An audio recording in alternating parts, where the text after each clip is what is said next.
Hello lovely people, welcome back to my channel, or hey if you're new here, don't forget to hit that subscribe button. Today we're going to be running through all of the books that I managed to read in the month of September. So this is the September reading wrap up. I ended up reading 4 physical books in September and 4 books on my Kindle. So here are the 4 that I managed to read physically. I honestly didn't do too good of a job of reading my physical TBR this month. I kind of fell into a bit of a reading slump halfway through and I just wasn't motivated to read any of the books on my September TBR or any of the books that I own either. So I was very much going off of books on my Kindle. I read quite a few shorter books in the month of September as well. I think just transitioning back to going to uni again, I just wasn't in the mindset to read. So yeah, that is why we've kind of failed with the September TBR. I think I ended up reading, to be fair, I ended up reading 4 books out of 6 from my September TBR, so I did actually quite well. I think it's just because the other 2 are quite thick books, so in my head I'm like, oh, fail. But actually 4 out of 6 is pretty good, so without further ado, let's get into the video and talk about the books I have read recently. I am going to go in chronological order for this wrap up. So the first book that I managed to read in September was Slow Days, Fast Company by Eve Babbitt. Now I started off the month in Leicester because I was doing an internship, so I was like living in a hotel for a week and I did end up bringing quite a few books to read and I just did not have time to read any of them at all.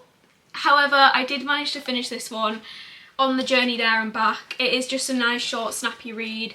I genuinely just had no time at all to read. I was very overambitious. I brought like 5 books, I think. I don't know in what world I was living in packing for that trip, but at least we managed to finish 1 book. That is a plus. This book is I think it's a non-fiction, well yeah, it's a non-fiction book, and it is just a collection of essays from Eve Babbitt's life. Eve Babbitt was sort of like an it girl of the 60s and 70s. She was a writer and she wrote a lot of books on her experiences living in Hollywood, living in a time of movie stars and glamour and crazy outfits and things like that. So this was a collection of her experiences. I think there's like 6 short stories. Actually there's not. There's 1, 2, 3, 4, 5, 6, 7, 8, 9, 10. 10 essays on her life.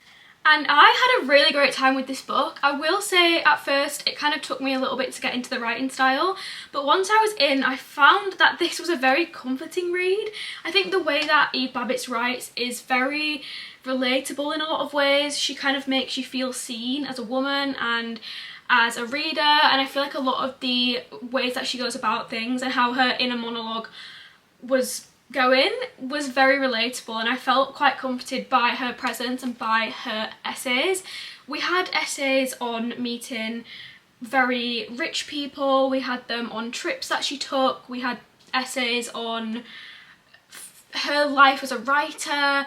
Just there was so many different outlooks, and I would like to read more of her work in the future because I did enjoy this one, and I'm obsessed with anything 60s and 70s, that era. I just love, I love the fashion, I love the makeup, I love that era, I love reading about that era. So this was a very fun book for me, and I definitely recommend if you want to get into some non-fiction. I then went ahead and read the Book of Azriel by Amber V. Nicole. This one was a 4.5 stars for me. It was a very much anticipated fantasy read. I feel like everyone on Book Talk, on BookTube is talking about this book. Everyone has read it. I think the 4th one comes out next month. So yeah, it's a very popular romantasy series and it's kind of leaning more towards the darker romantasy side. I didn't really know what to expect going into it because I honestly didn't really know what the story was about, but I had a fun time. I think it kind of took me by surprise because it is an urban fantasy, so we had like modern technology, modern outfits, modern phrases, which kind of threw me off a little bit just because when I think of a fantasy I feel like it's usually sort of medieval era, that kind of vibe. So I was a little bit taken aback at first, but I honestly quite liked the urban fantasy element. Diana, the FMC, is one of my favourite FMCs I've ever read. I think she's so strong, powerful, independent. She's just that girl. And I love her. I also really liked Sam Kyle. He's the main guy. And essentially the story is following a war between the gods and the monsters. The monsters are like vampires, werewolves, demons. There's like loads of these people. And they are fighting to... Both sides are fighting to find the Book of Azriel. We don't know what the Book of Azriel is, we don't know what it does, we don't really know too much about it, and it's kept quite mysterious throughout the whole story. We just know that both sides are looking to find this book, and they're trying to get it first. Obviously this book is probably going to hold some sort of power, and there was a lot of crazy scenes, so much chemistry between the two characters. Sam Kyle has kind of come out of hiding as well, so he doesn't really know anything about the modern day world, and he's sort of learning about it. Like, he doesn't really know too much. There's a part where the characters are like, we're going to the club, and he's like, the club? Like a bat? Because he was thinking that it was like the bat, and there's not two meanings for that word. He's just like he's learning everything from scratch, because this guy's been in hiding for quite some time. But I really recommend this book. I think it's very easy to get into, and if you're looking for a new fun romantasy series with a badass FMC that's giving very much Aileen Galathinius, this one might be for you. I then read my first ever modern classic. I have recently said I want to start getting into modern classics, so I started off with Madonna in a Fur Coat by Sabahattin Ali. I have seen this everywhere. I think this is the book of the moment if you're into lit fic, if you're into classics. It's being so highly talked about at the moment, so I had to read it. I love the cover. That definitely drew me in. And this book is following a guy who is essentially yearning. He met this woman when he was in a museum, an art museum, looking at this painting that really spoke to him, and the artist, I think she was, came over to him and starts speaking to him, and he's like, I can't believe this is crazy. They kind of spark up a friendship and a relationship, and this story just details his yearning for this woman. I found the ending very emotional. I think it's a very well done book. It is very emotional. There was parts where I was a little bit like, I'm not too sure about this, because it kind of, I don't know, just some parts I think the character came across quite obsessive, and like he'd fallen in love with an image and a version of the woman that he'd made in his head, and he wasn't actually in love with the woman or getting to know the woman. He had just sort of come up with this version of this woman in his head, and that was it. So that kind of like, I don't really know. He just kind of came across a little bit immature? I don't know. It's hard to speak about this book in a short amount of time. I feel like I definitely could write like an essay on this book, and I did end up rating it a 3.75 stars. I think it definitely left some lasting impressions on me, and I had to just like sit and think about it after I'd finished it.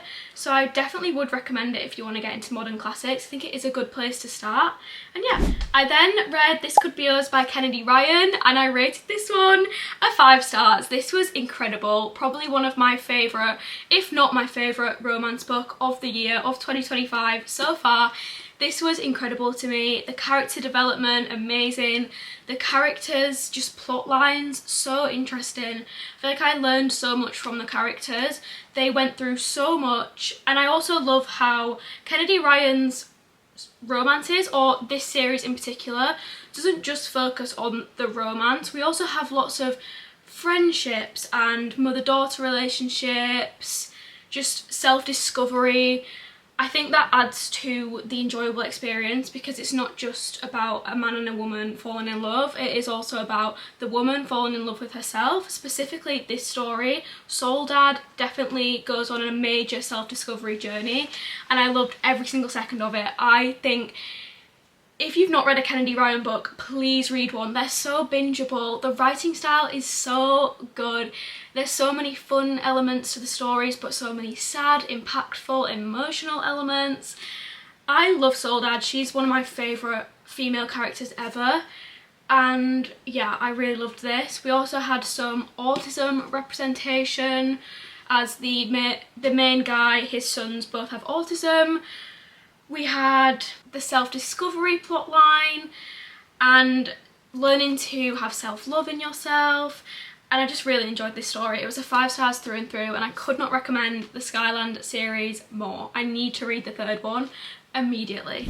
So now I am going to talk about the books that I read on my Kindle. I definitely went on a bit of a Kindle spree at the end of the month. I ended up reading Taming the Heart by Elliot Rose. This is the 3rd book in the Crimson Ridge series, which is a small town cowboy romance series. I really enjoy this one. They're always such a fun time. The characters are funny. The romance is great. The friendships are great. The setting is beautiful. I think it's set in, like, I want to say Montana? I could be so wrong there. I just love everything about this series. It is just gorgeous. This book followed the best friend of the main girl in book 1. We finally get her story. She's such a funny FMC. She definitely knows what she wants. And then we're also following a character that we see in the first few books. He is sort of like a ex-star. I think he was a bull rider. He was like a really famous guy in that sort of circuit, and he is married to a really famous country singer. So they have like a marriage of convenience, and they just really, and they've never got along. He was trapped into this marriage, and she kind of uses him for his status and just to build up her country singer brand. They kind of stage photo shoots together to post on Instagram because they never actually would spend time together, and he just hates it, but he can't get out of it because of contracts and money and things like that are set in place. So yeah.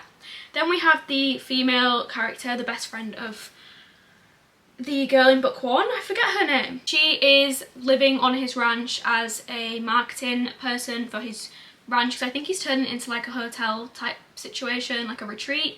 So she's doing the marketing for that, and then ... yeah. But if you're looking for a fun cowboy romance series that is so bingeable, you can probably binge the books in like a day. They're just spicy, funny. The setting, like I said, gorgeous, like set in the mountains. Then I could not recommend this book series enough because I've had a really great time with it. I think I rated this book I think I rated it 4 stars. The first one is still my favourite. The second one is my least favourite, and then the 3rd one was like in between. I'm so warm. I don't know why my room is so warm. And after I finished that book, I actually went on to read the novella, because there is a novella which I think you're supposed to read in between books 2 and 3. It is called Bouquets and Buckles. It's a very short novella. I think it's like 180 pages, something like that. It's a Christmassy novella, but don't let that put you off, because it wasn't very Christmassy at all. I feel like you could definitely get away with reading it any time of the year. It's mainly just set in the snow. There wasn't really too much talk of Christmas. This is following 2 characters that you will see in books 2 and 3. I won't say too much about the story because it is very short. I feel like it's just fun to go in as a little bonus of this series. It is an age gap romance, and the girl is essentially going to meet her boyfriend after work, and then she finds out that he is cheating on her, and her car gets snowed in. So she rings her best friend and realises she's actually rang the wrong number and needs her car basically towing or a lift home, because she's now parked outside her ex-boyfriend's house who has just been caught cheating on her. She needs to get out of there, and her best friend's dad comes to pick her up because her car is snowed in. It's not going well for her. She's having probably the worst night of her life, and that is where the story starts. This one, like I said, just a fun bonus. I think I rated it like a 3.5 stars. And finally, I read 2 Freida McFadden books this month. I was really on my Freida kick. I just got into a bit of a thriller mood towards the end of the month. I feel like if you're in a reading slump, a Freida McFadden book is the best way to go. Her books are just so reading slump friendly. They are quick, they are fast paced, they are fun, and I just had a great time. They pulled me out of my slump. I am officially out of the reading slump, and I'm pretty happy about that because that was not a fun time.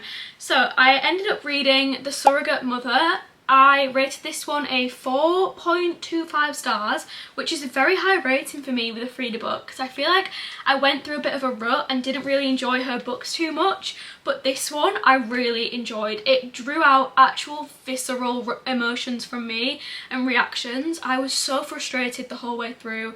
It was actually rage baiting me. The surrogate mother, she was actually stressing me out. She was making me so frustrated the whole way through, and if you're looking for a book that is literally going to rage bait you the whole way through, this is the one. We are following a woman who is desperate for a child. She can't conceive one herself. She really wants a child. She'll do anything. At the start of the book, an adoption has just fallen through, and her assistant comes to her and says, hey, we can help each other out. If you pay for my school fees, I'll be your surrogate mother. What? Name a better idea. I'll wait. Yeah, so that happens. She's like, sign me up, nothing wrong with this. And I won't say too much more because this is a crazy book. It rage baited me so hard. It's so frustrating, but you won't be able to put it down. And because I enjoyed that one so much, I then went on to read The Locked Door by Freida McFadden, and I rated this one a 4 stars. I found this book, again, very entertaining, a little less entertaining than The Surrogate Mother, just because I don't know why, just maybe the story didn't connect with me as much. This is following a woman, she's a surgeon, she kind of has her life together, and then you find out her dad is a convicted serial killer. He's in prison, maximum security prison. He is called the Handyman, and he essentially used to keep girls in their family basement and kill them. Yep. So this is the daughter, the main POV is the daughter of this serial killer, and now it's years later, like 20 years later, and the murders are happening again in the exact same way, the exact same format as her father, and she is like, what is going on? Why is this happening to me? And that is where the story takes us. I definitely didn't predict the twist in this. I feel like the twists were kind of like, I thought I had it because I thought, oh, this just seems very obvious, and then the twist completely was not what I expected, and I really liked that. So I did have a good time with this book. I feel like it's a fun spooky season read. If you're looking for an October read perhaps, then I definitely recommend. And yeah, I've been on a bit of a Freida kick, but I've been really loving that. So they are all the books that I managed to read in the month of September. I'm so hot. As always, please don't forget to let me know what your favourite book from the month of September is. If you've watched this far, let me know your absolute favourite book from September. What was the one book that you rated a 5 stars or you rated very highly? Please let me know, because I'm always looking for books that I can add to my TBR. Thank you so much for watching today's video. Don't forget to like, comment and subscribe. I really hope to see you in the next one. Have a great rest of your day. Bye guys.